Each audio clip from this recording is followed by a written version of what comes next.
Hello, everybody. This is Cynthia Allen. I want to welcome you to Never Stop, the Artistry of Self-Care and Creativity for Lifelong Embodied Performance. Before we even get started, I want to say to those of you who are joining us live, fantastic. We're so excited.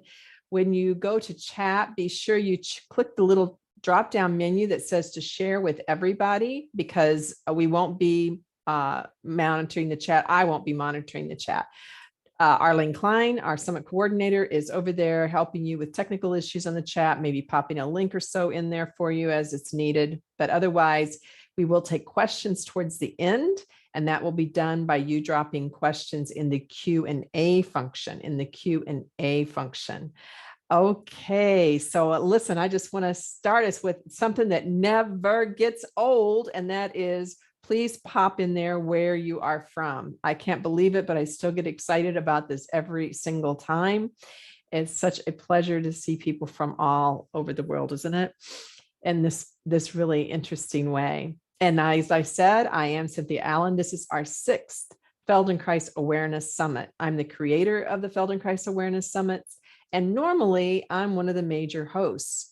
But for this particular one, I felt like I wanted to really call on a couple of people who have really had performing arts as part of their major career to be the major hosts. And so after today, you really won't see me much till the end of the summit, but you will be hanging out with Nancy Wojny and Michael Landau.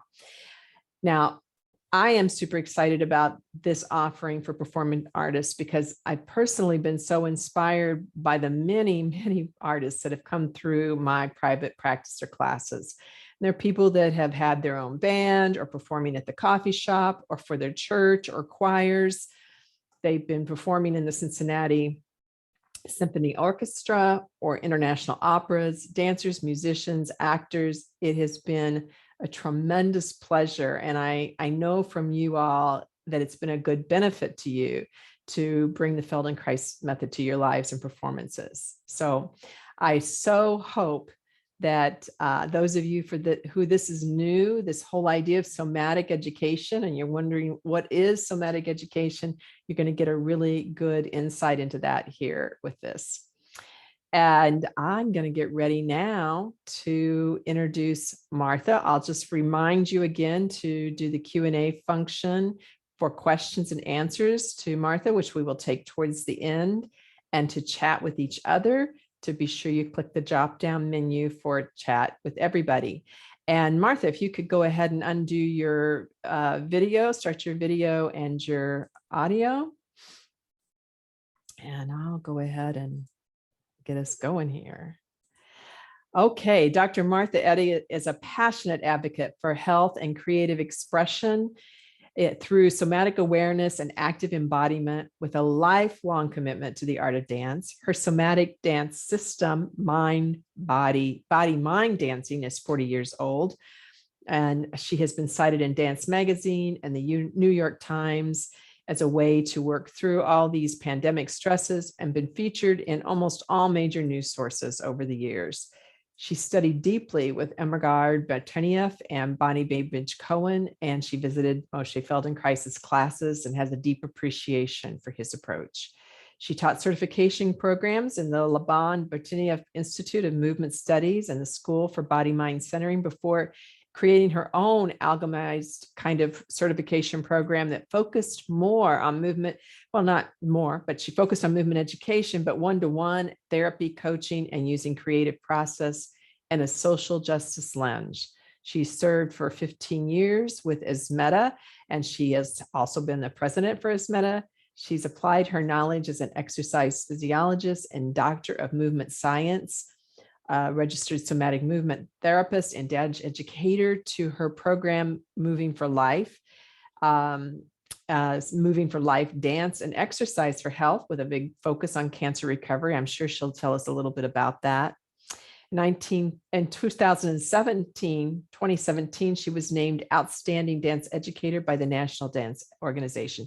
She has a brand new book out, Dynamic Embodiment of the Sun Salutation, Pathways to Balancing the Chakras and the neuroendocrine system with co-author Shakti Andrea Smith. By the way, you can get a special summit discount by clicking on Books of the Summit on the portal.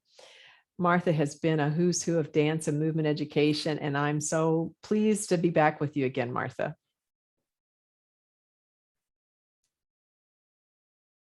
Great. Really wonderful to be with you. Thank you for this amazing invitation. I think Future Life Now really is a terrific name and a terrific product that you've been developing. And I just hope everybody here appreciates how much you do, Cynthia. So Oh, I feel loved. I do feel loved for that, Martha. Thanks for saying that. It's a pleasure to have you back again.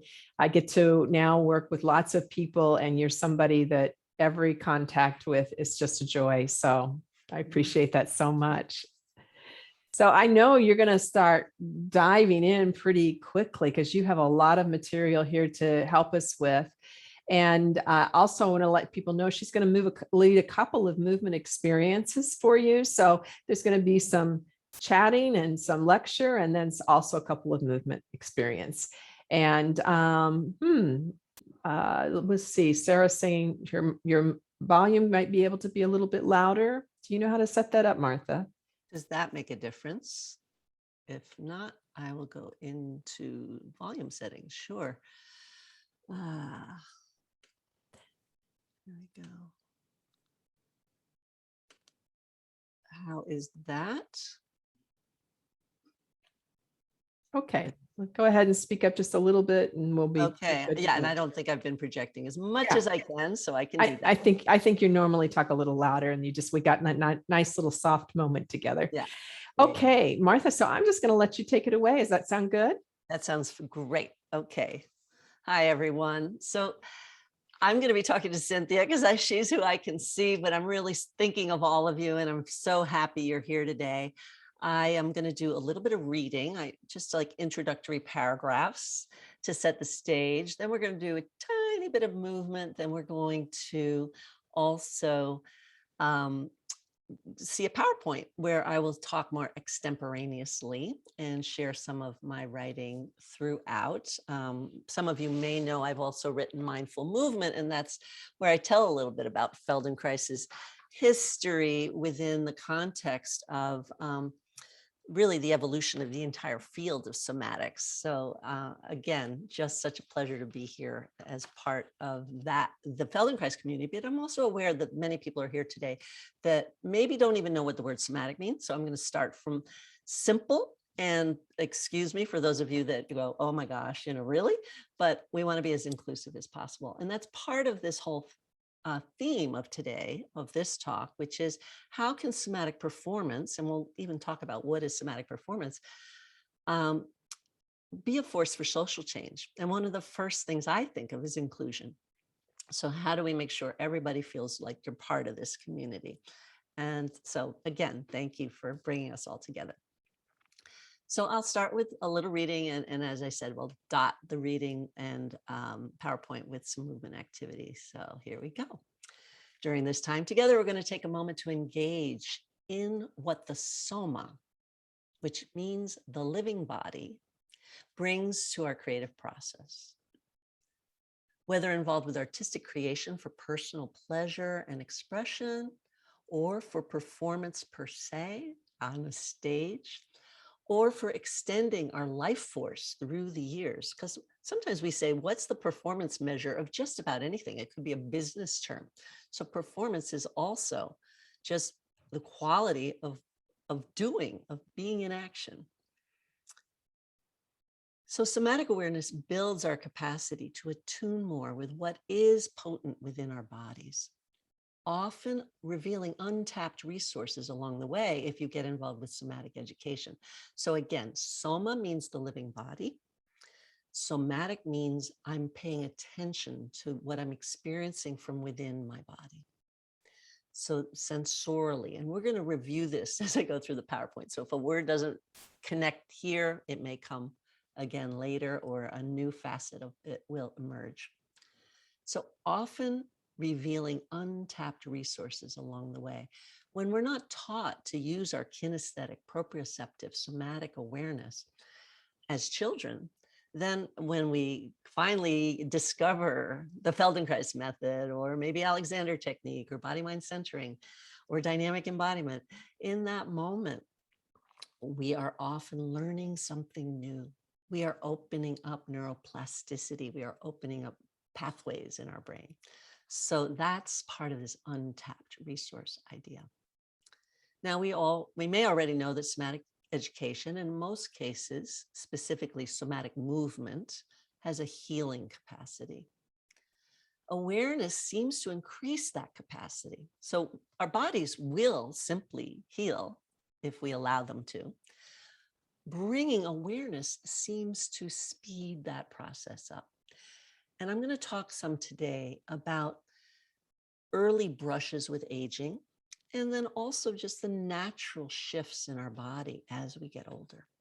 So healing becomes kind of more of a theme if we've had an injury, a trauma, some kind of brush with aging, an illness that is chronic, or we're simply getting older and aware of life changes.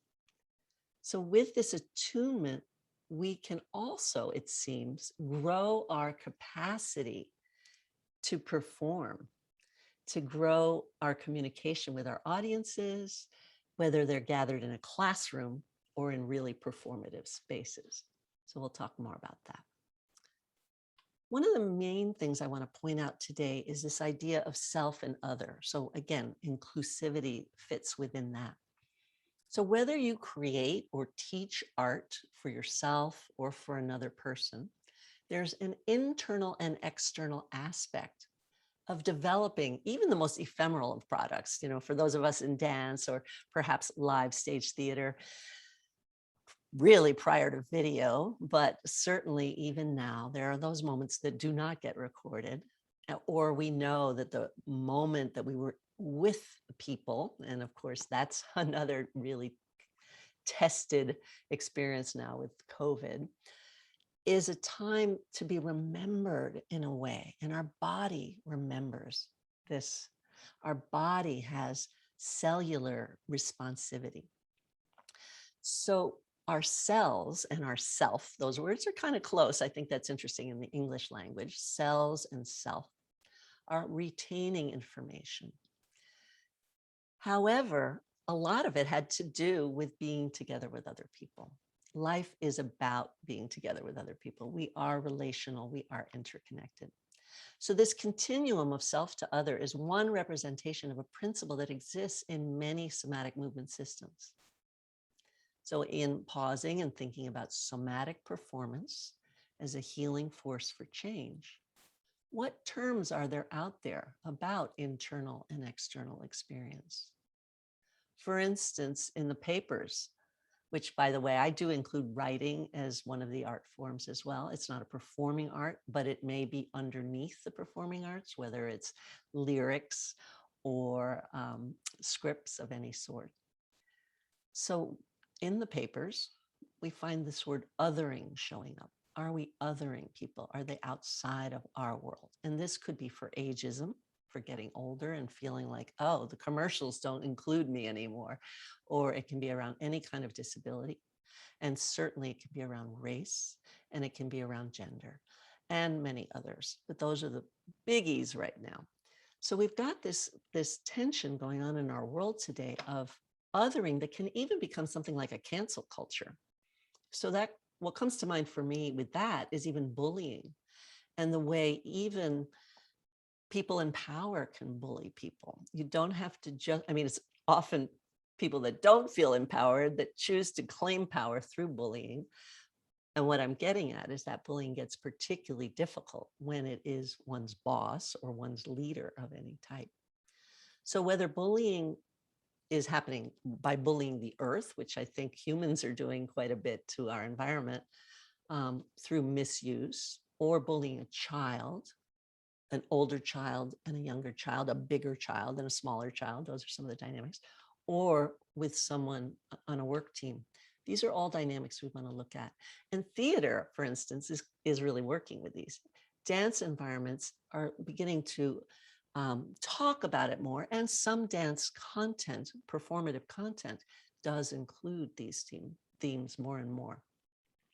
And music also, listening to lyrics, but also in the tensions and fullness. So as we think about healing force for change through somatics, I believe as we pay attention to ourselves, but realize we're in this self to other continuum, we can be more alert to these kind of tensions. These dynamics of how we treat one another can really be investigated from within, but they also need to relate to action outside. I call it somaction or somatic action, somaction. So for Martha, example, yes. I think your volume has dropped unexpectedly. Could you just see if it can be boosted up a little bit? Absolutely.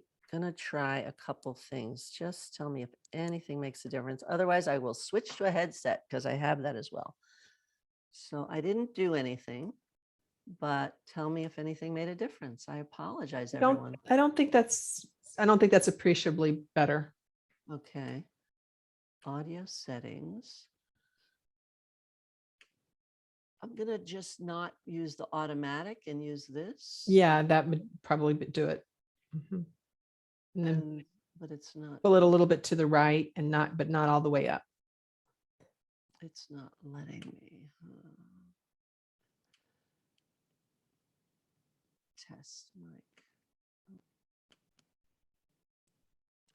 I apologize, everybody. This is That's okay. really, It's mixed reviews, so it's not everyone. Quite a few of them are fine.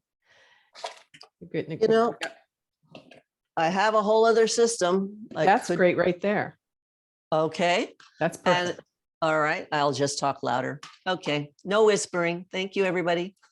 All right. I have often learned that kindergarten teachers are able to create a kind of luring environment by whispering, but today I will be more of a gym teacher than a kindergarten teacher.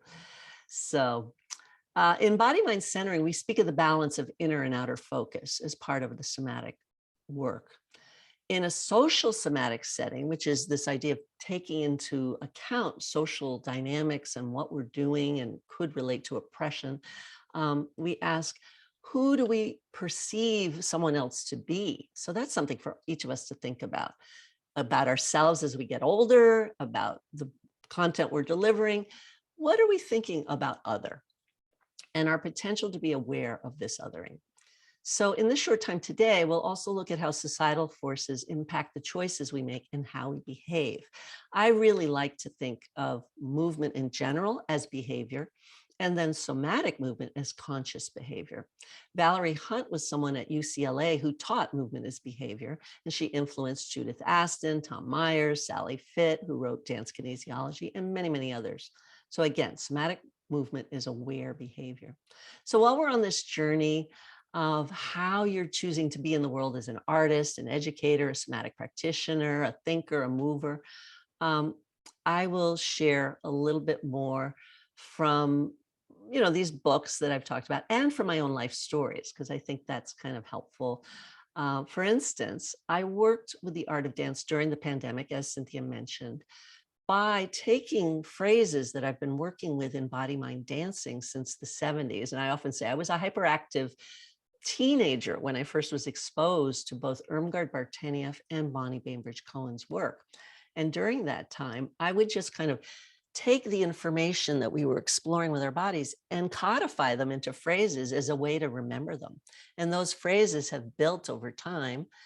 Similar, I went into private practice and then I went, where's my dancing spirit? I love the creativity of the one-on-one work. I don't think of it as performance, but I do think of it as highly, highly creative.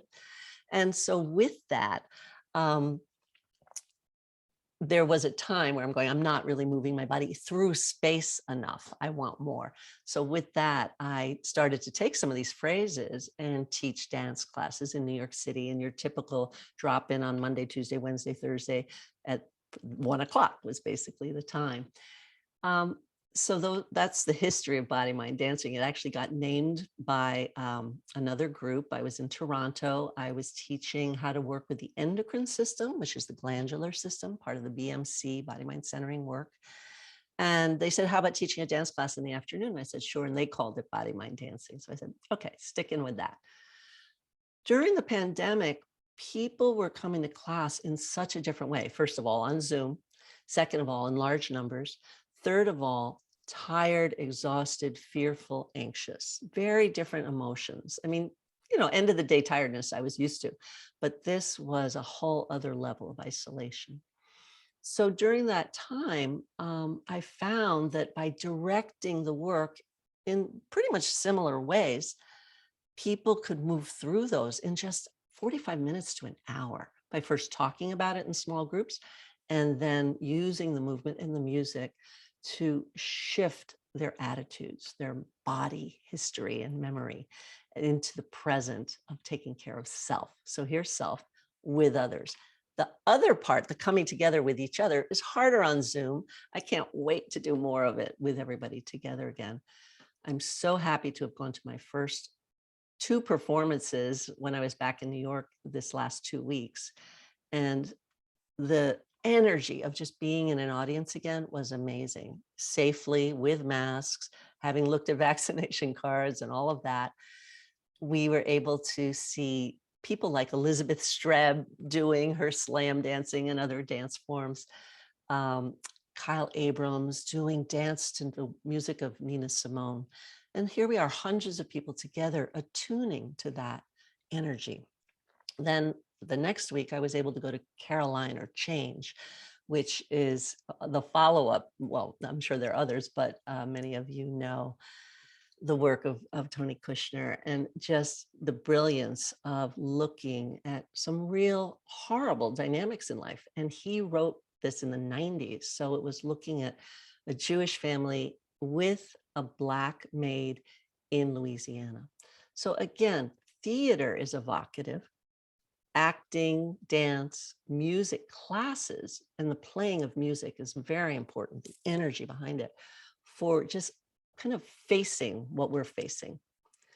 So with that, I was able to develop body, mind, dancing, small steps for relieving stress, but also moving through trauma. And of course, we're all really looking at the impact of the pandemic, of this great racial reckoning that's going on, and many of the other kinds of war and poverty issues that have been with us in our world for a long time. And then, of course, climate disaster.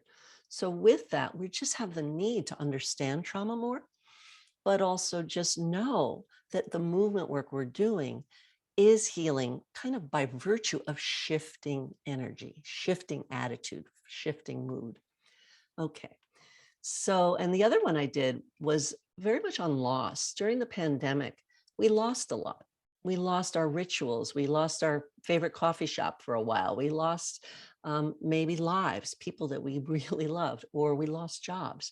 So working with the dance process somatically, I don't think I could have done this with a typical dance class where you just follow the teacher. It's very much the guided process of allowing people to have their own responses that is really critical to my experience of what somatics is. So yes, I could present a movement, but to say, do it like me is very different than to say, find yourself in this, which is what we do when we build characters, right? And it's what we do when we find the quality of musical tone, phrase, chord, really get behind it with our breath, with our whole bodies. So I believe these are focal points that can be adapted for any art form. And yet adding in that somatic component is what amplifies the authenticity and the psychophysical aspect. Now, each of us has to decide how comfortable we are with a range of emotions emerging. Those in theater are pretty good at it.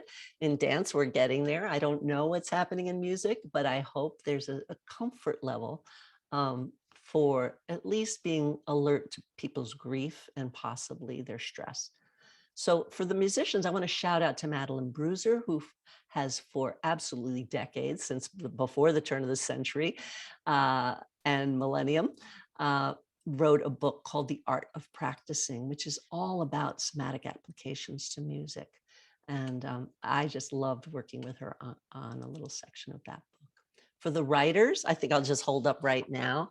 This is the first book we've written from the Somatic Writing Collective. So we've been both online and in person originally back in 2018. talking about and then writing, or moving about and writing, or writing and then moving, working with the body as a source for the written word. And for the theater mavens, I just had a really great time when I used to teach at the experimental theater wing of New York University, NYU. And there we would use, and this, I hope everybody recognizes this terminology, but neurodevelopmental movement, meaning the first year of life, or actually I say it could be 28 months if you start within utero, and then you have your first year of life, and maybe you're someone that didn't walk until you were 1.5. So we're talking about a chunk of time. But this early period from is a period of life, of conception to growth, to birth, to learning to walk, if we have the capacity to walk in our bodies, has been a time where certain patterns are established. And so that neurodevelopmental piece is really fun to explore in terms of characters. Do I stay more in my symmetrical place? Am I more a right-left kind of person? Am I someone who grasps and reaches for the stars? Am I more spinal and maybe sunken or really bulging? So these are, I'm using Laban language to describe it. I got to do a lot of this with my teaching at Marymount Manhattan College, which has a very robust dance department. We have like 200 majors, and then also musical theater and theater. And they really embrace the somatic work. So for those of you that are in universities, I want to do a big shout out for the idea that the university is a place that can uplift this field. And I hope more of this is happening in music. And I know it is happening in theater. So what do we say about the somatic awareness? It aids performance. It helps us access our creativity. It encourages bodily self-care. It opens up neuroplasticity and new habits of mind. So my hope is that by understanding that change and movement are inactive, there are also ways to express choice. And choice is really the liberator, right? If I have a choice, I don't feel as oppressed. So that can be applied across the board. I'll just say it helps to practice making decisions from your soma, the living body that knows its own needs and has tools for self-regulation. And these tools can be helpful as we experience and feel into the different types of oppression that exist in our society. So this idea of slowing down to feel, which is a shared attribute of somatic inquiry across all the different somatic systems, also allows us to experience how unfairness or injustice impacts our bodies, our minds, and our behavior.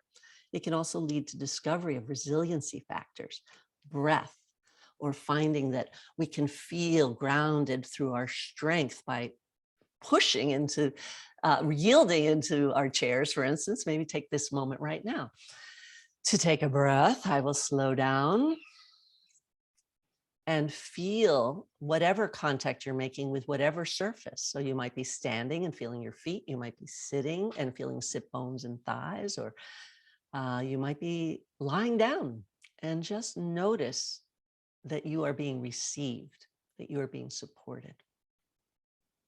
And then notice if your breath can move into those regions, because our cells are breathing. Oxygen and carbon dioxide exchange is at every cell. And we might even be happy to work with the image that the space around us, even in the places not touching floor, chair, surface, sofa, bed, is breathing with us. We can use imagery, and that's what the arts are all about, working into imagery, working with symbology, working with metaphor to help develop our resiliency. Now, I mentioned before that cancer is kind of an early brush with aging. And what I love about it is it's also a path to finding our way back.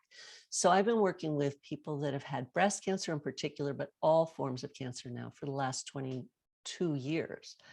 And I'm going to share a little bit. If you want to stand up with me, you can. Just a little bit of like 2 minutes of movement without music. It usually has music, of moving for life. And so I will just see how this looks. Here we are.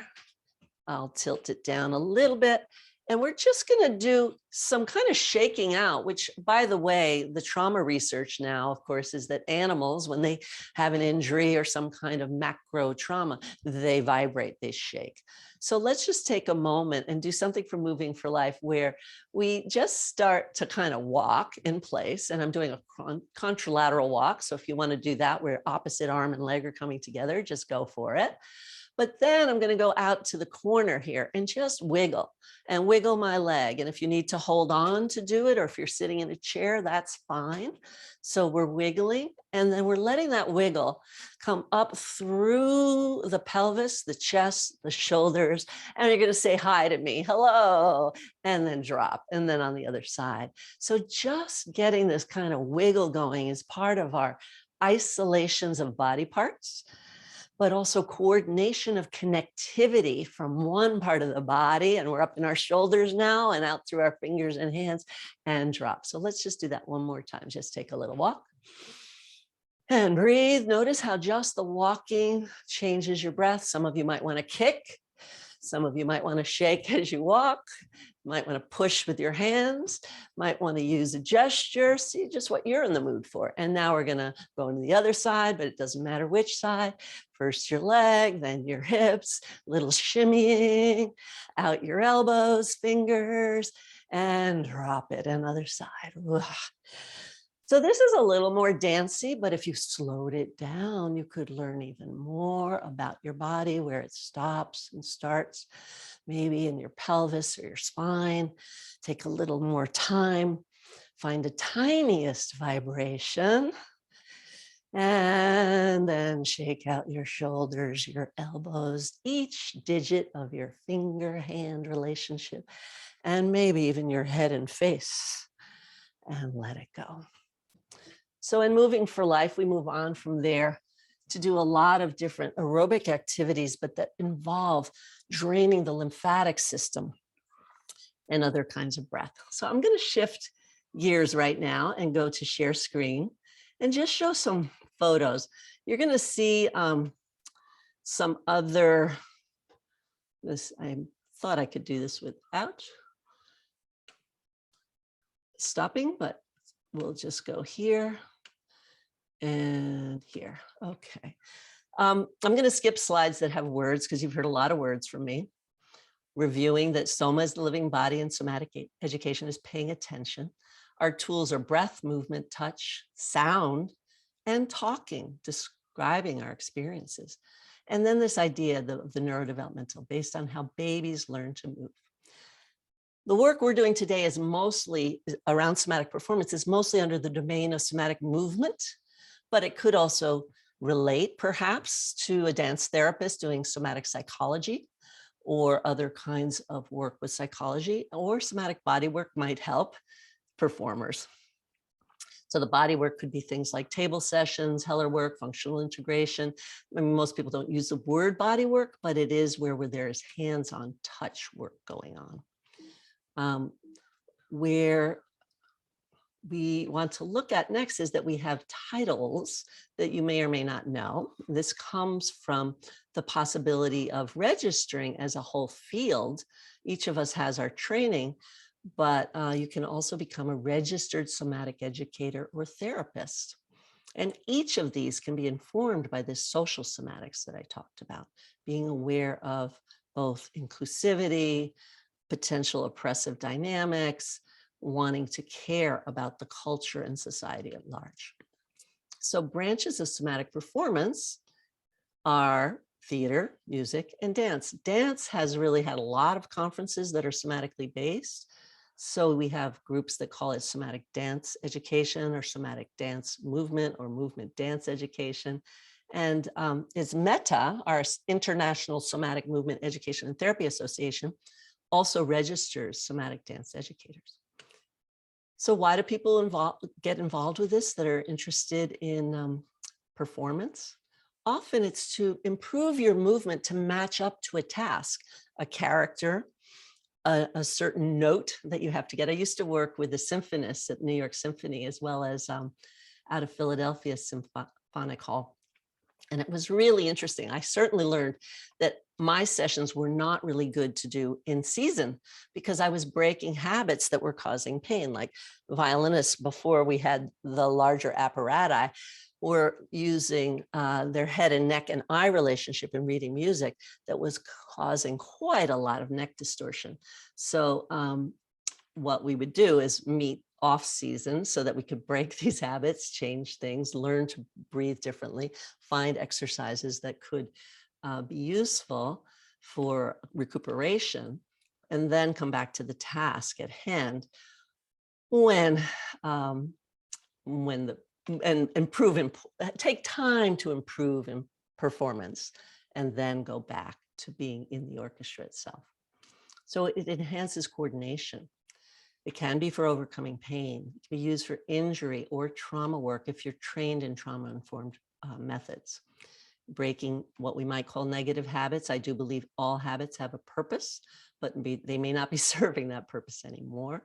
But for today, we're also really interested in how the somatic process can literally enhance our thinking and our creativity. So it unleashes parts of ourselves. So here's a poster of a performance that I did in about 4 years ago, where we just brought in the students from a school, some of our work in body, mind dancing, and the global water dances, which is an environmental dance that we taught the students, and had a kind of a lecture dam about somatics all woven throughout it. Something I highly recommend. You might be able to bring this into, a slightly more academic setting, but where people want to learn about this healing force. And I just love this. We work a lot with the alignment of the spine in all of our disciplines. And so looking at a child who has quite an alertness through her back and a dad who's kind of letting go. What do? I mentioned it before. We breathe, we move, we touch, we vocalize. And in dynamic embodiment, we do a lot of conscious dialogue. What are you experiencing right now? And it's all based in this neuromotor work. This is me holding a baby in a baby ball. And that's part of that coming back to the in utero experience. So we all know about mind-body. A lot of people think of our work as mind-body, but I like to emphasize it as body-mind. And that is because we're sourcing the body for wisdom and bringing it to the mind, not controlling the body with the mind. And I talk about that quite a lot in the book, Mindful Movement. And I, picked the word mindful, but I like the word body mindful myself. So again, moving through, I wanted to share with you that I spent quite a bit of time analyzing 40 different somatic movement systems. And so here's a chart that some people like to look at. It's a little tiny, but the darker ones are the people who establish systems first. And each separately, I call them a field of wildflowers because nobody knew they were a field yet. We were all created, each one created on their own because of their life story. So here we have Mabel Todd, Moshe, Irmgard Bartenieff, F.M. Alexander, Milton Traeger, Charlotte Selver, Ida Rolf, many of whom lived a very long time. And some of you may know of Gerda Alexander as well. And then this pink group is all women that went on to develop other systems that are still existent today. And I just think it's fascinating that they're all dancers. Every single one of them had training in dance. So to me, that's something worth looking at.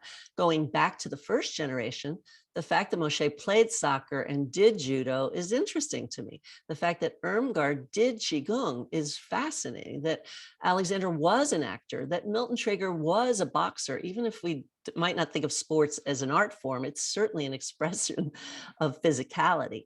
Charlotte Selver, a great thinker going into sensory awareness. And then, of course, Ida Rolf saying that yoga was so important for her, and Mabel Todd really interested in vocalization and elocution.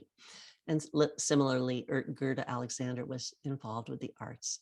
So these amalgam generations are really influenced by the arts. And that was the main thing I wanted to say, is that our work is influenced by artistic expression. So this just looks at those second generation, these different influences, including Del Sartre and Del Crow's, and also Afro-Cuban dance with the case of Emily Conrad. Why it's actually Afro-Haitian. So that's a mistake. I apologize.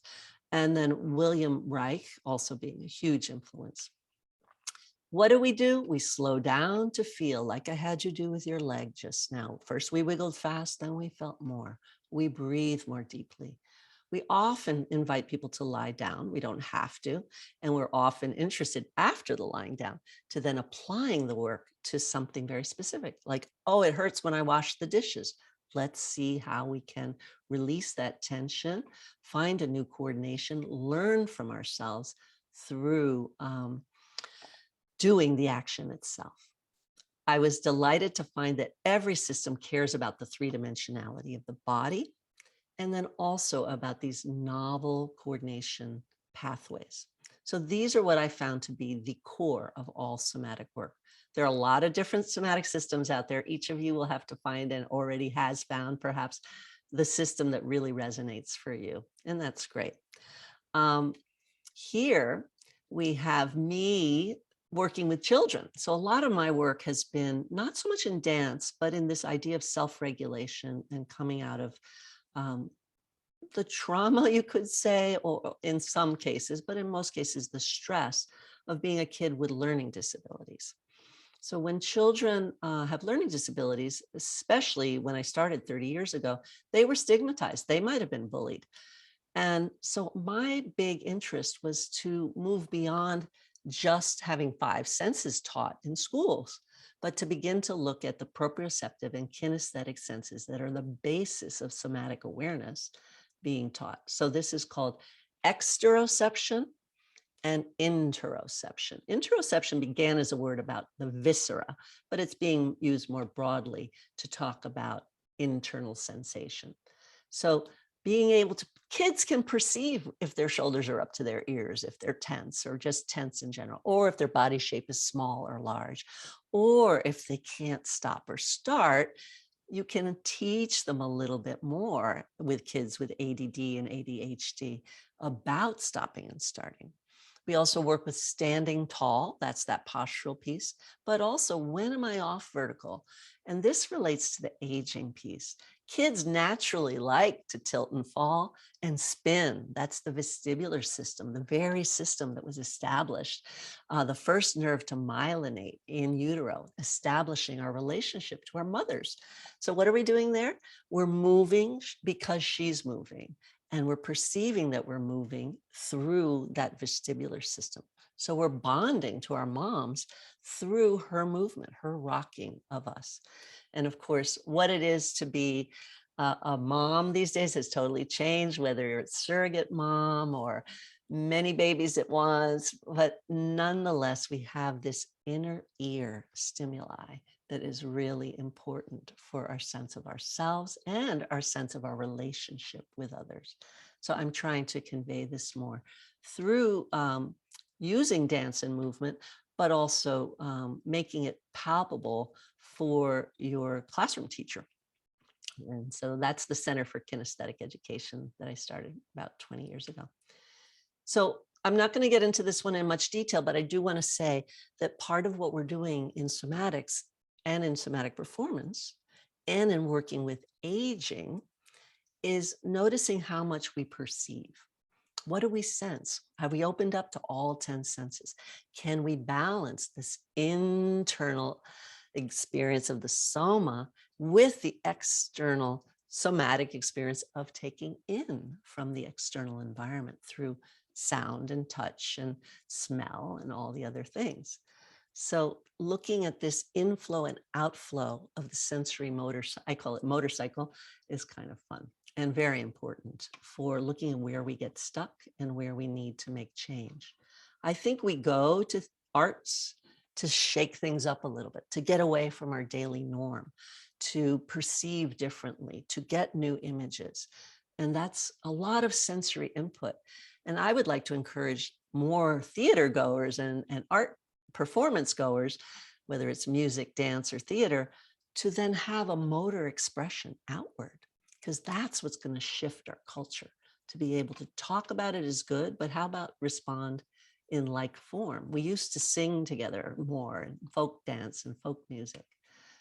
So again, this is reiterating, why do we do somatics? For personal healing, for sure, to consider an understanding of the systemic nature of all situations, that we're interconnected and interdependent. And that's that audience performer relationship that can be transformed through this perception of how are we taking information in and what are we giving out and how is it received and how can the response be, yes, clapping, that's wonderful, it feels good. Yes, some call and response that can happen. What else can we do that keeps that cycle going and that is inclusive of everyone? So we need more than to just focus on ourselves, but finding peace in ourselves and happiness in ourselves is a good first step. I think I may end there. I'm going to flash through just this slide because I do want to say that I think part of lying down and slowing down is getting into the parasympathetic part of ourselves that just needs rest. So we've already taken a lot in, and we're going to have a period for question and answers. But I think I have like 2 or 3 more minutes. Is that correct? Before, or Yeah, should we you're go doing good. Mhm. Okay. I can even go 10 minutes, but I thought I'd engage you and turn off the slide share for a second in a little inquiry of your own. I'll just talk you through it. So you're invited to close your eyes, keep your eyes open, stand, sit, whatever. It's going to be movement. So the one thing I would say is if you are going to close your eyes, I would ask you to sit someplace where if you were to swing your head, for instance, you wouldn't bang into anything. So this is something called active witnessing. Active witnessing is an amalgam, a blend of authentic movement, which is a form of really body psychotherapy and used very much in dance movement therapy, but also with the lay public, where we often do close our eyes. Today, again, you do not have to, and you don't always have to in authentic movement either. But it's about letting whatever is inside you rise up, allowing the body to guide. So that very process of allowing the body to guide us is a somatic process.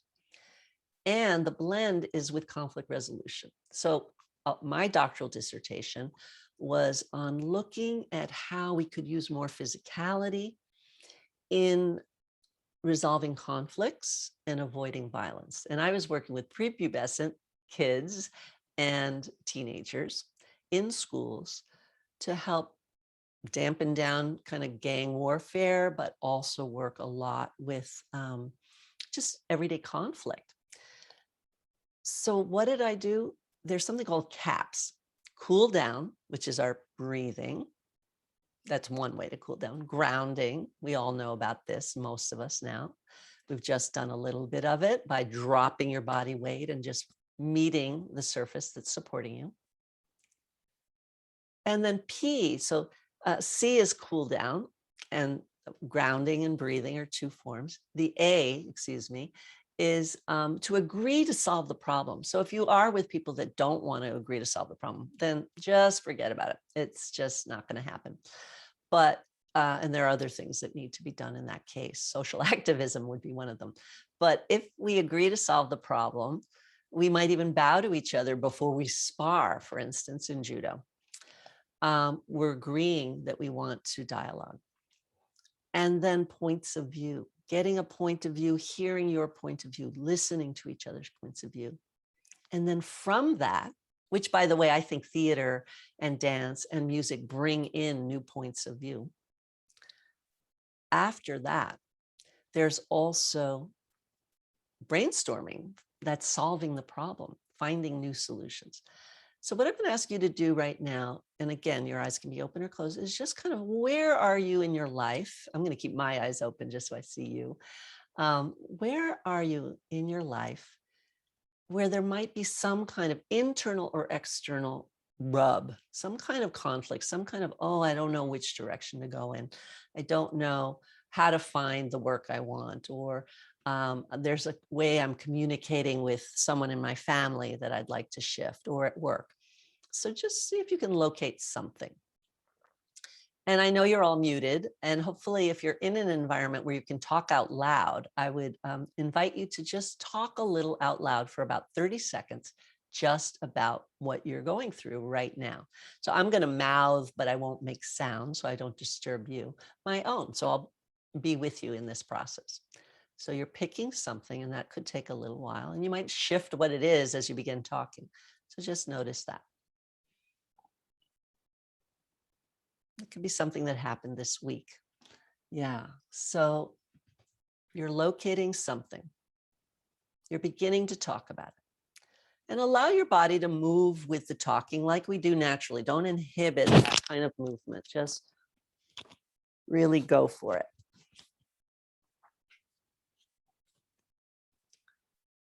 And you could breathe out, and you could move a little more actively if you want.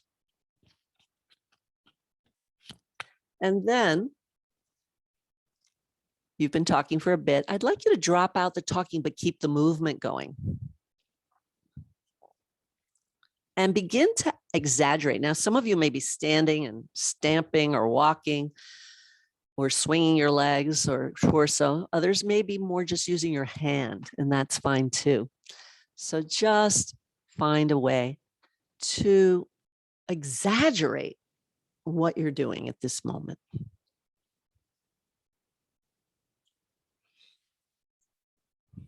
And with that, now bring back words, but just like my hand is doing, I'm making a fist, just describing what I'm doing, or what I feel as I do it. Oh, I'm tightening up. So just kind of describe what it is you're doing. And see if it's giving you a sense of more about yourself with this issue. And then let it resolve a bit. And just notice what you did for the resolution. And can you give words to that? What is that? For me, it's taking in more of a vantage point from right to left. And finding my breath again. And what I'd like you to do is, if you want to keep moving a little bit more, go for it. If you'd like to write, that would be great. And you could write in your own private place, whether it's on your phone, laptop, or paper. Or you could write in the chat if you feel you would like to have me read that later. Just noticing, what did your body tell you about this issue? Okay, I'm going to pause for a second or two.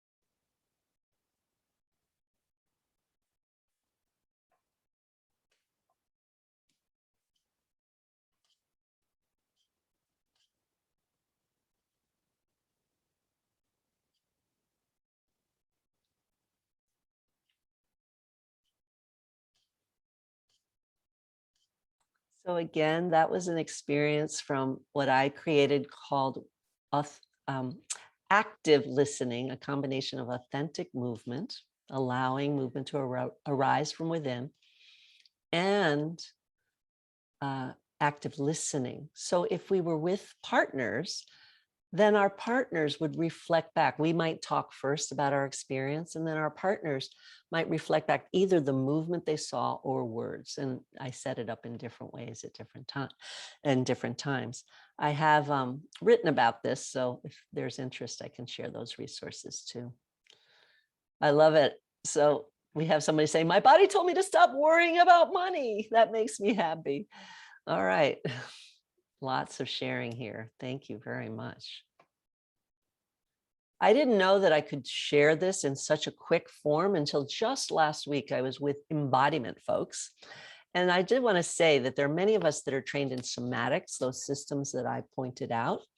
But there's also many people that studied martial arts, or that have been exposed to the arts through teachers that were watching the creative process and were naturally interested in the body. that come to this work, and they call it embodiment. So embodiment and somatics are kind of a Venn diagram with a pretty big overlapping circle. There are some differences.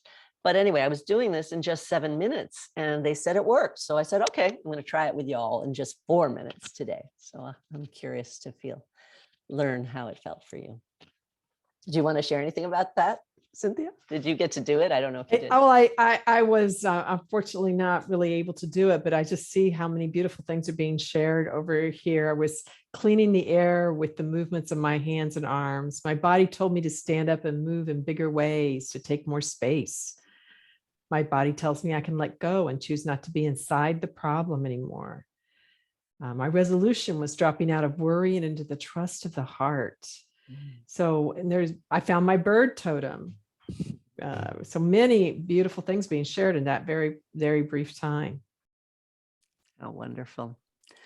So depending on timing, I could show a few more slides or we could go into question and answers. What do you like? I think we're ready to go into question and answers. Okay. Because there's a few there, and I think there will be a few more coming up. So let's do that. I want to remind people of a couple of things. One is that you can get Martha's new book, The Dynamic Embodiment of the Sun Salutation. Would you like to say anything about it, Martha?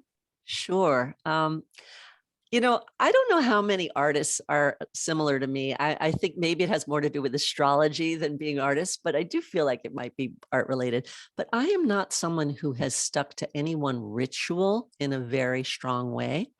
So I take in a ritual, you know, I learn yoga, for instance, and then I take parts of it that I like. I learn a meditation technique and then I adapt it and change it as I get older or change. And we can talk a little bit more about aging.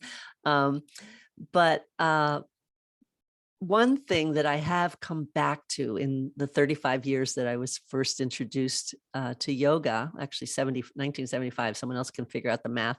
It might be 45 years. Is the sun salutation. It just was something I could go to. But what was interesting, and here comes the aging part, is I've had frozen shoulder. I've had Lyme disease. You know, what I mean by aging is stuff happens in life as we get older. It's just, you know, it's probabilities, right? More opportunity for things to happen and to grow from. I mean, I was born with hammer toes, so that I had some surgeries. Each of these things have limited my movement at some point. I've had a Baker's cyst where I had swelling behind my knee and I thought I would never kneel again. So each of these things I've been able to work through somatic movement, through dynamic embodiment, because it's what I know best, this blend of body, mind centering and Laban movement analysis. However, I also wanted to get back to the sun salutation just as one very sagittal kind of rhythmic ritual for getting my spine and my strength going, spinal fluidity, breath, and strength. And I don't know how many of you know the sun salutation, but basically you arch your spine, you flex, you fold, you go into a lunge, you might balance in that lunge, you go to the floor, you extend the spine, you flex again, you go into this V that's called the downward dog with your hips high and your head low, so good for draining, getting blood to the brain and activating the strength of the arms and the legs. So I like it. So I try to do it, even with not being able to bend my knee, even with not being able, with frozen shoulder, not being able to move my arm to the back or way up. And the somatics is what allowed me to find a way into continuing this ritual. And again, I don't do just about anything every day. Every day is different because I'm preparing for something different. And that's partially because I think our field is still so new that I have done so many different types of work, from teaching little kids to working with hospice, right? The whole lifespan, to working in schools, to working in universities, to working one-on-one, that every day I have to be ready in a different way. So part of the somatic process is also going, what do I need today? Is it settling into meditation? Is it actively kind of strengthening? Is it just free flow movement? Is it a Feldenkrais class? You know, what do I need? And listening to that. So this book is about adaptations, listening, and then even more, how working with tensegrity, the counterpoles in the body through our musculature and our fascia can stimulate the glands to help heal from different glandular disorders. I'm not saying we're healing, but it supports healing, such as exhaustion or energy shifts or sleep problems. So I think there's a lot in there. I think people will have fun because it's got beautiful pictures too. Yeah, absolutely. And there is a special discount code for people attending the summit. So you do want to click on the link to the books of the summit right off the portal, or Arlene has put it in the chat for you. And then Martha, you also have a great giveaway. Before we go into the questions, I want to say that you have a great giveaway that you're offering 3 classes, I think.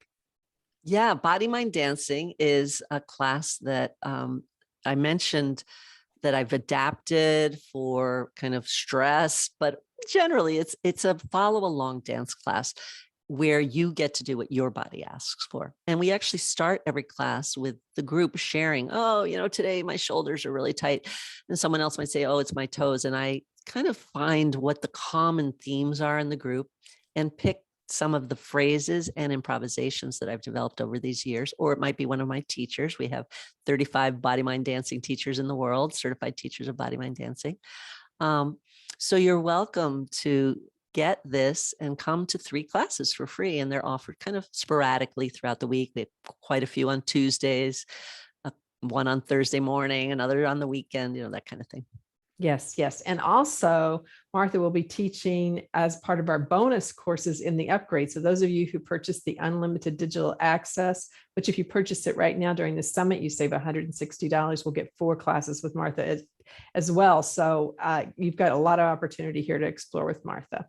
Yeah, I think that'll be a special group too. That'll be a special group. We'll get to know each other and really go kind of deep into the work together. Yeah, I think so too. And I think I'm really looking forward to it. And so you mentioned a couple other books, and then we're going to dive into the questions. And people are wanting you to hold that original book about the collective process, I think, back up. Yeah, this is called the Somatic Writing Collective. And our group involves, you see a photo right there of our fearless editor of the Body Mind Centering Journal, which is called Currents, and that's Kate Tarlow Morgan. And she and I and Dana Davison and Jane Kornbluth and Pat Etheridge are the collective, and we will have more events. So I believe our Gmail is simply somaticwritingcollective@gmail.com if you want to express interest in that group. Yes. So to get Martha's giveaway, you'll go back to the portal day 1 and you'll click right underneath her video icon. There is a place to get the giveaway for her, and you'll sign up directly with Martha. For those of you who are thinking, I'll just get the giveaway sometime later. No, you get it while the summit is happening. So please sign up for it now. Okay, Andra says, I'm curious to know if you've worked with children and teens with autism. Absolutely. And I tell you, talk about entering another creative process, a creative world. That's really what my one-on-one work with kids on the spectrum has been.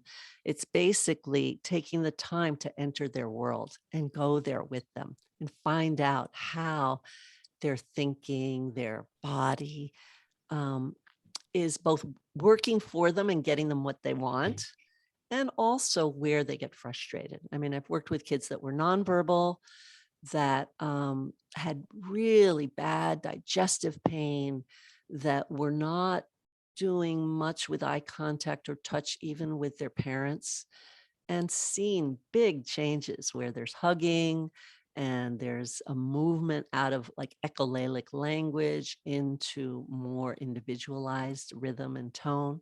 And a big part of it, I will say, has to do with the use of the arms and finding spinal mobility. So. Wonderful. Thank you so much for that. Sue asks, is anthroposophic, you already know where I'm going, anthroposophic eurythmia part of the lineage of a movement in your model? Does it fit into your model? Absolutely. So there was Dalcroze, and Steiner would be in there as well. So Rudolf Steiner was a little older than Rudolf Laban, for instance, but my understanding is that they were both Masons. So they were part of the Masonic temple, working with geometric forms, which is the Laban entry point into tensegrity. And for Steiner, the clarity of space, of form, of vibration is so powerful. So very much an influence. Wonderful. Someone asked, from a somatic perspective, how do we deal with chronic injuries? Taking care and working with them, but not being overtaken by them. How do we integrate them into the whole? That's such a great question. And instantly what came up for me is a client I've been working with this week who is just out of a round of chemotherapy and then radiation. And she's realized that the radiation itself was causing a repetitive stress injury, just the way you're asked to kind of position your arm, right? And how you hold it in the machine and even lying on the back. For her, the arm wasn't in the socket fully enough.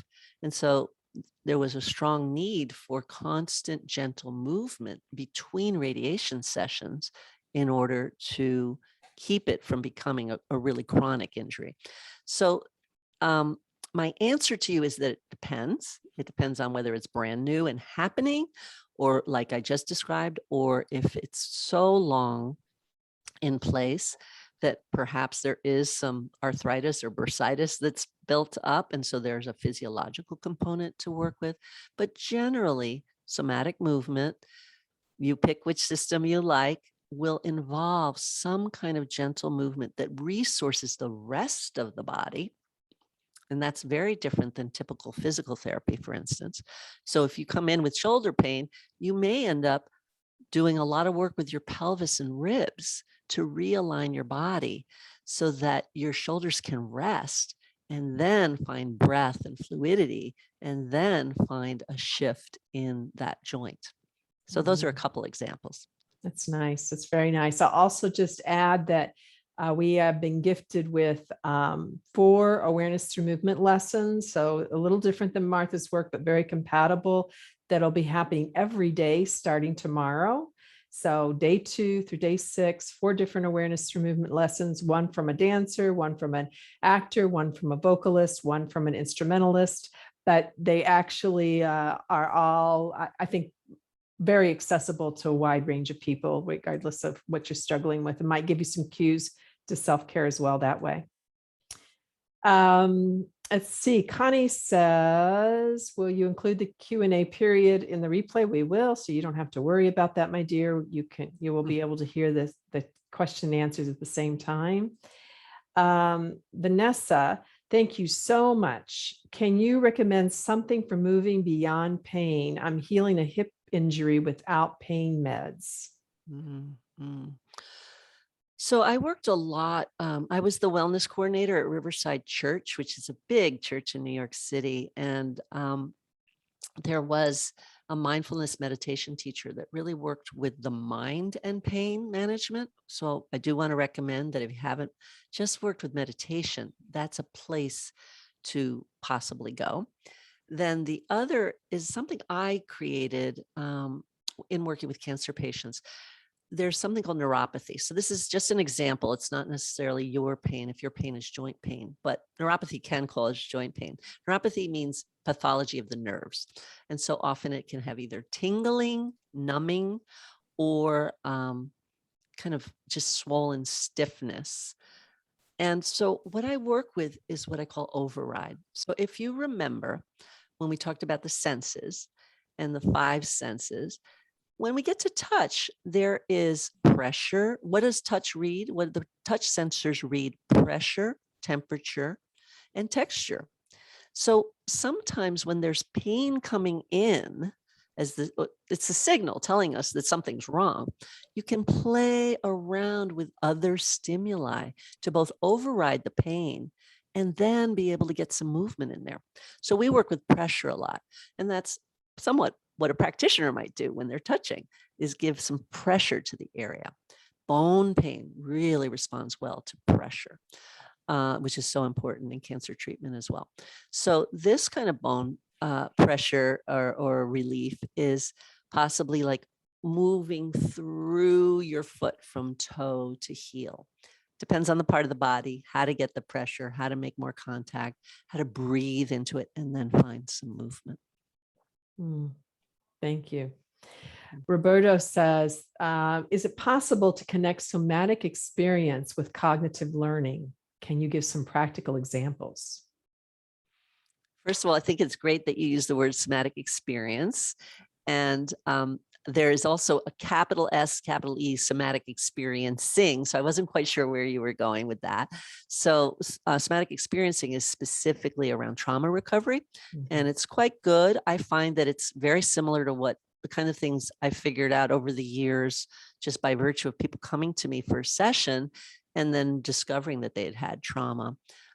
It's again about slowing down, really feeling, finding resources, breathing, and envisioning what we do want. So in terms of cognition, that's actually been some of my life work with children, right? It's like there are these kids and they've got these disabilities that are learning disabilities. Can movement shift that mentation? Can movement help to bring a different kind of cognitive ability? So I've worked with kids that were intellectually impaired and kind of sort of slow with developing speech as well as numeric working with arithmetic, that kind of thing. And I'll work a lot with rhythm. I find that is so helpful. So bouncing, and I think it was a Feldenkrais practitioner that first had the little mini trampoline in Amherst, Mass. And we in the body mind centering community really took off with that. So using the trampoline to bounce, or using the big physio balls and bouncing, either sitting on them or pounding on them, and getting rhythm to awaken. This is great for the kids on the spectrum too. Anyway, it turns out that if you can do these neurodevelopmental patterns, progressing from breath to whole body coordination, these are terms I use with school teachers, so you'll find they're simpler than some. Head spinal movement, bilateral symmetry, right, left body half, and cross-lateral quadrants, where you now have 4 choices of how you move your arms and legs. That is moving. And the theory from body mind centering is that they're literally moving into different parts of the brain. And we've mapped out exactly what parts of the brain have been stimulated by those different patterns, with different variations for whether you're pushing through those patterns or reaching through those patterns, whether you're compressing into your body or expanding out into the environment. So there's research to be done. I started that research with what's called polygraphy. We use EEG, which is for the brain. We use EKG for the heart. We use EOG for the eyes, and EMG for the muscles. And guess what happened? The equipment exploded. It couldn't handle movement, at least that kind of movement. So our next study is going to be just to mentate, just image that different movement and see where it goes in the brain. And now that MRIs are getting more sophisticated, functional MRIs, we want to do more with that as well. Wonderful. That's great. Great question. Let's see here from, oh, I don't know who this is from, but this is an incredibly basic question. Any and all movement we do is somatic in nature. So what makes somatic work different? I'm newer as a teacher in the world of somatics, and while I know how to embody the difference, I have trouble putting it into words when other people ask. That's great. I mean, what I often will say is go back to the root word, like, why are we even using the word? So again, soma is the living body.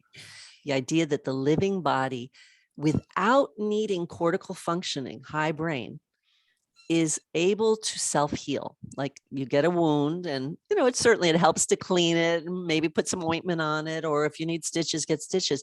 But generally, you don't have to tell your body what to do to heal. Your body knows. That's a cellular wisdom.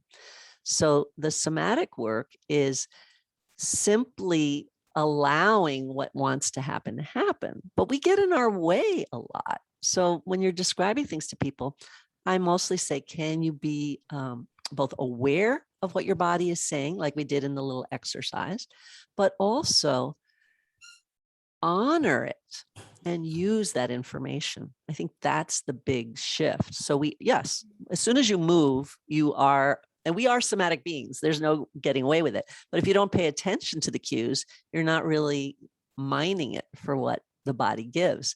And if you don't let the knowledge kind of inform your action, which is why I called the subtitle of my book, The Evolution of this. This is the mind the Mindful Movement book.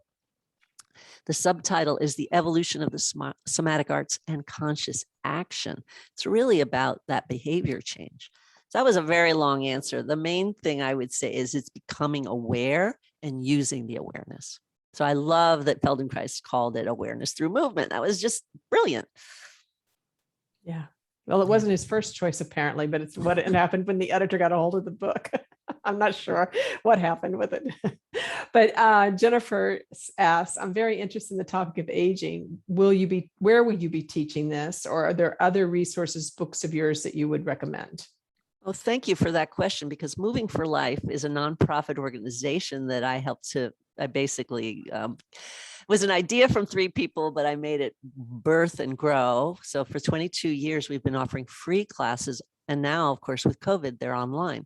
So there are many people our mission is to provide somatic fitness. And we don't use that term, but basically this is somatic fitness, dance aerobics for older adults and people of any age affected by cancer. So look up movingforlife.org and come to that. We haven't written our book yet. It's coming. We have lectures, though, a lot. So usually once a week, there's some kind of lecture on neuropathy, on body image, on motor disorders, lots of different things. So that's a good one. Good. Let's see here. We've got plenty of questions. We're just not lacking questions at all for you, Martha. People are excited. Sabine says, I'd love to hear a little more about your experience with illness. I have Lyme and can't do much spinal extension without having symptoms later. How does one approach spinal mobility work when the ill effects of the movement are delayed? Well, this is a tough one, isn't it? Yeah, it is. It's so important. And so that's part of that sensory motor cycle that I talked about. So we have a sensation, we do a movement, and then we want to watch for the next sensation. I love that I got my doctorate in movement science. I love that I can say every time I do somatics, I'm actually doing research. And part of that research is waiting and noticing the effects of things.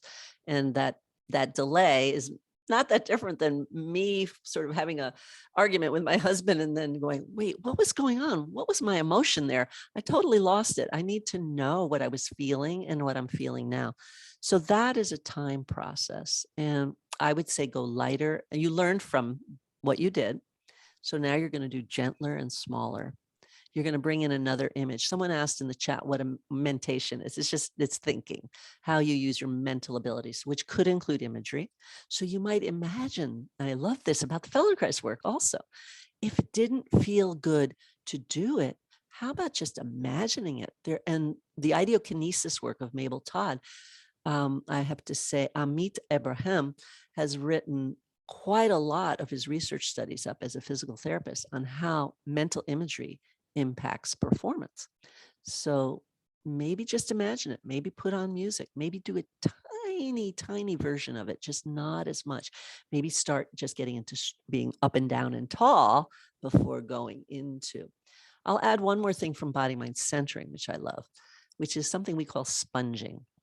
So rather than thinking muscularly and tightening the muscles, you can think more on a fluid level of squeezing the fluidity of your back and just kind of hugging your back as you move into that back space, closing into the back space.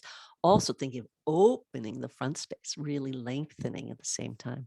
Those will help the extension process. That's nice. You might like Ed Woodall's first lesson tomorrow too. Which is not done in extension, but it is the use of the imagination in a really powerful way through the length of the body. So you might enjoy that, trying that out tomorrow. Let's see, from Sharana, do you have any suggestions for scoliosis? Went to many PTs. I'm older, so it does not improve. I have had some great results with younger people, and I have worked with people. I think one of my friends now has another thing about our world. You know, we start out colleagues or students, and we often become friends. Had 2 people who have not had surgery, but have pretty severe curve. One had a more like a 26-degree curve. Another had a bigger one. again, basing from the dynamic embodiment work, but really based in the body mind centering work, we work a lot with what we call organ support.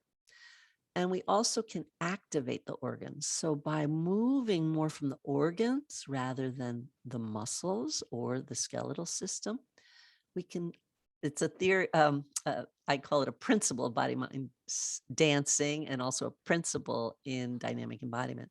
Rearrange the furniture, which means, you know, when you clean your house, you have to move the sofa and get behind there. And it's sometimes hard to do, but it's so great to get the real dust out. So in this case, it's moving the organs, and that'll involve peri-organ fluid, that'll involve fascia, the connective tissue. But through the movement of the organs, the spine can kind of go for a ride and get a little rest. There are people working with breath techniques that are quite potent. A woman out of Switzerland, I'm forgetting her name right now, but I've written about her in Mindful Movement. It's in there. So yes, people are getting change from scoliosis, but it is constant management. The way Lyme disease is constant management. I have to say, with Lyme, I work with infrared saunas. I've had chronic Lyme since 2008. It's a long time. So infrared saunas, non-inflammatory diet, working with herbal support, but then movement, and what I'm calling body work, which many of us would call also somatic movement, but with hands-on facilitation. Let me just add a question from Nikki that's not the same, but involves the spine. So I'll put it together at the same.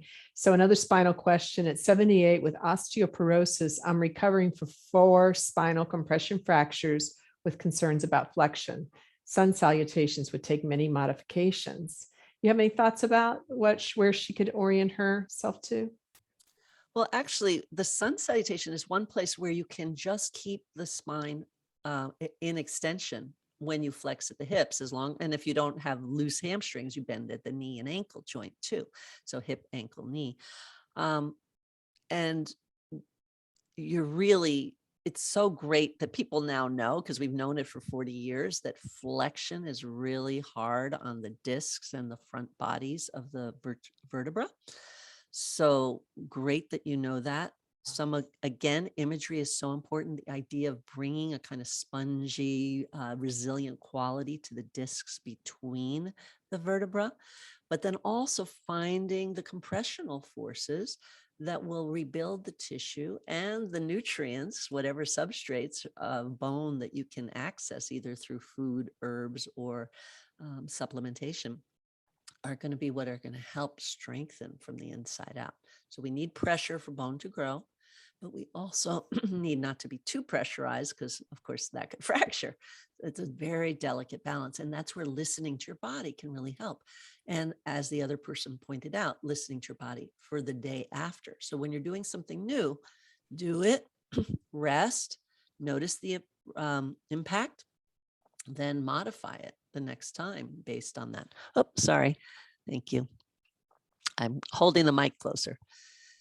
Yeah, thank you for bringing up the aging question, because that was the other piece. We do believe that somatics in general, by paying attention and modifying and adapting and getting support from experts in the field, and or finding movement classes, whether it's somatic movement classes that are specific, and or dance or theater or music classes that use these theories and systems, are going to teach you to pay attention to your own experience. And as you do that, you'll be able to do what is healthiest in the aging process, both get supported because we are going to age, and you also learn some recuperation from stimulation.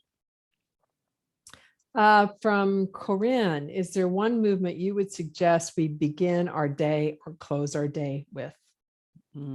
Was that a movement? I didn't. One movement would you suggest movement. as we begin our day and or close our day? Again, I'm the person that said, I don't even do the same thing every day, right? So then to say everybody should do the same thing every day is different than my philosophy. I did get an image right away, so I'll share it in a minute. But someone else asked me a similar question once, which is, as a movement expert, is there something everybody should do? And I said, get a dog. Now, why did I say that? It's because I was the only other person out in the park in the morning or in the winter besides people with dogs. People with dogs get out and walk. We know walking is our most important exercise. So even if you have to lie down and pedal your legs and move your arms, you know, some people aren't able to get up and walk. There is that coordination that is so important. But the other movement I'm going to demonstrate, I'm going to put the mic down for a second.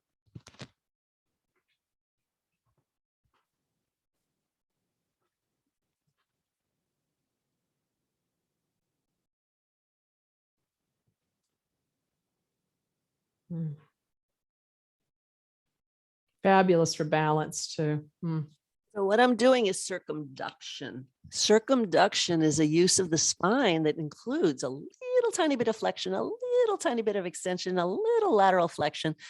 And it's not taught very often. I learned, I got reminded of it. I mean, I certainly learned about it when I was studying anatomy and kinesiology, and I certainly have done the movement before, drawing little circles on the ceiling from a person who is a Tibetan Buddhist monk who says he's actually in line to be the Dalai Lama. It's possible. And he said, this is called Tibetan yoga. And they do 9 circles in each direction. And sometimes they go into the waist and to the hips as well. But I demonstrated keeping the spine straight, given the conversations we've just been having about spinal flexion or extension being problematic.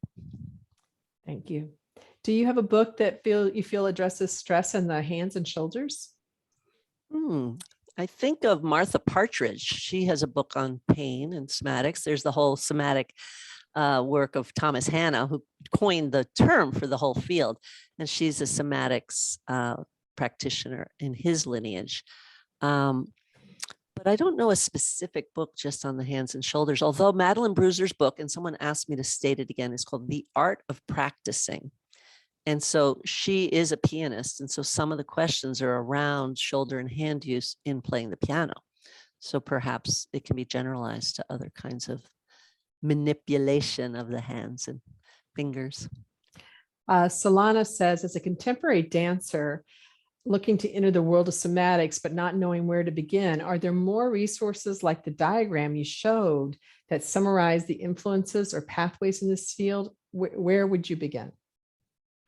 Well, you're reminding me that I have a second half to mindful movement. So this book is this thick. And there was a second half that was all about the use, especially in dance, of different somatic systems with little excerpts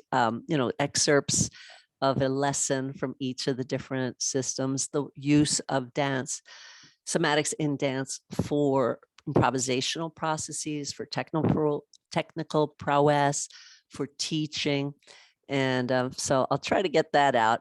There are quite a few, I'm thinking, oh boy, I can't remember. Sherry Satterstrom at St. Olaf's College had her students develop a website of resources. So you might check out St. Olaf's, STOLAFS.edu, I would imagine is the website. And the dance department, they were doing some collective research on that very topic. And there are a lot in my book. I do have a lot on what universities around the world have a somatic component. I asked Cynthia earlier today, are there more university departments that are teaching music that have a somatic component? And I'd like to know about them. I'll put them in the next edition of Mindful Movement. I'm about to write the second edition.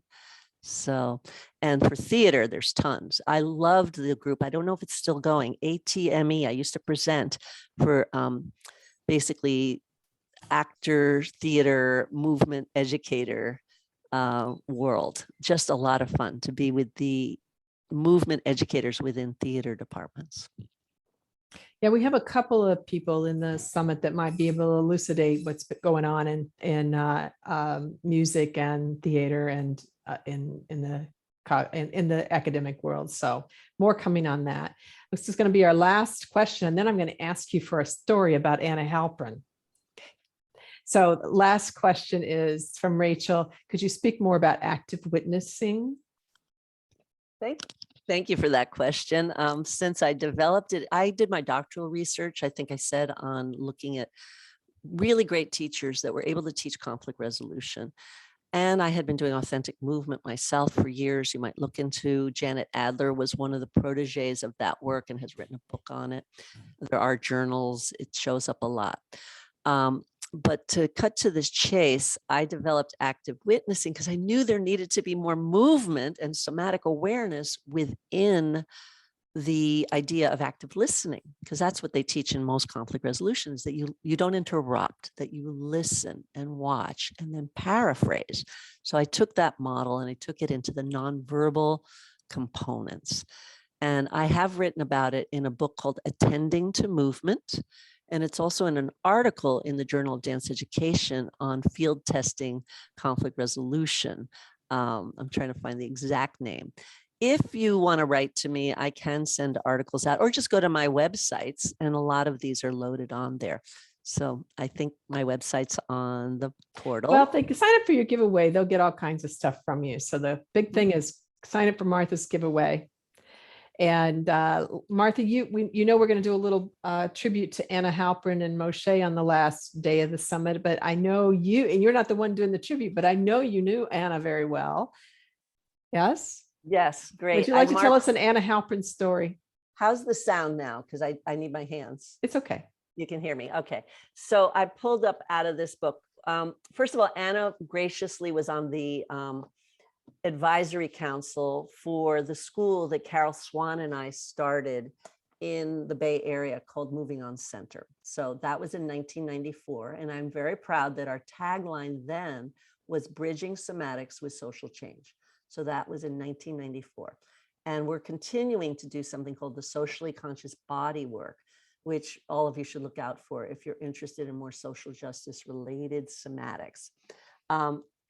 So anyway, when I was working on this book, I have had, the good fortune of doing various rituals with Anna or her proteges, but I hadn't actually had a sit down with her about her somatic background, but I knew that she had some.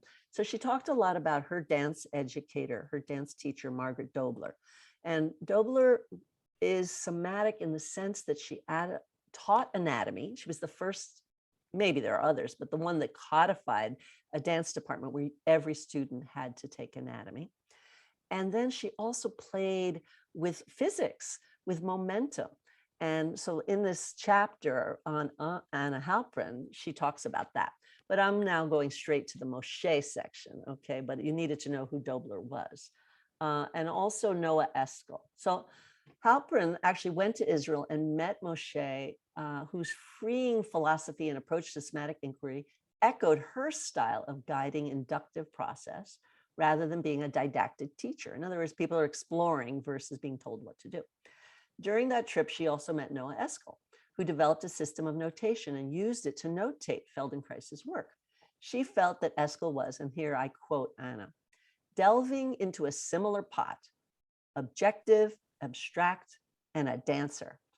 She would not have thought of herself as a somatic educator, but I think she was. I have a wonderful article on Eskel analyzing emotion through the thalamus, etc. I think that Moshe brought in the nervous system to an understanding of movement. I was quite at home with these thinkers. Neither Feldenkrais or Eskel would have been at home with Ida Rolf. Both Dobler and Moshe had something in common, and that was creativity. Moshe wanted you to experience your movement. They would have been horrified if there had been an outside force forcing the body. It was a dogmatism, that force. Moshe, as a Jewish person, mistrusted dogma. You see, there is the Jewish philosophy that comes into this, which is mistrust of any dogma. So he came at it from a philosophical point of view. He would say, try it this way, now try it this way, now that way, what feels best to you? Constantly coming back to your experience.